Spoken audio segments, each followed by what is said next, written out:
మహిళలు ఆర్థికంగా బలోపేతం కావాలని హైదరాబాద్ ఎంపీ గోడం నగేష్ అన్నారు. బుధవారం బోధమండలంలో మహిళలకు కుట్టు మిషన్లు, విద్యార్థులకు ట్యాబ్లను అందించారు. కేంద్ర ప్రభుత్వం అనుసంధాన స్వచ్ఛంద సంస్థ ద్వారా మహిళలు ఆర్థికంగా ఎదగాలన్న గొప్ప ఆలోచనతో పంపిణీ చేశామన్నారు. ఇంకా మున్ముందు మరిన్ని పథకాలతో మహిళాభివృద్ధికి కేంద్ర ప్రభుత్వం కృషి చేస్తుందని తెలిపారు. అలాగే విద్యార్థులకు నూతన టెక్నాలజీ అందించాలనే ఉద్దేశంతో ట్యాబ్లు అందజేయడం జరిగిందని తెలియజేశారు.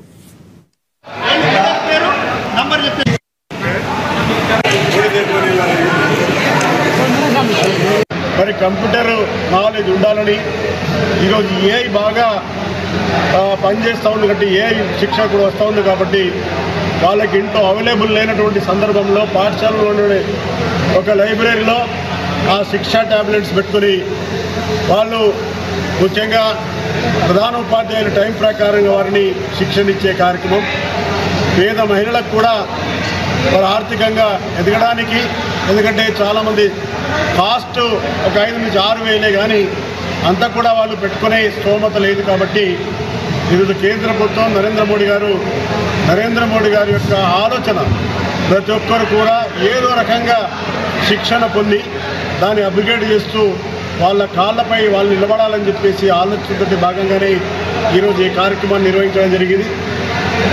ఉద్యోగాల విషయానికి వస్తే, ఎందుకంటే ఉదాహరణకి మన రాష్ట్రమే తీసుకుంటే 4 కోట్ల జనాభా మన రాష్ట్రంలో 3 లక్షల కంటే పైన ఎక్కువగా ప్రభుత్వ ఉద్యోగాలు ఉండవు. కాబట్టి ఆర్థికంగా సహాయ అందిస్తే వారు వాళ్ళ కాళ్ళపైన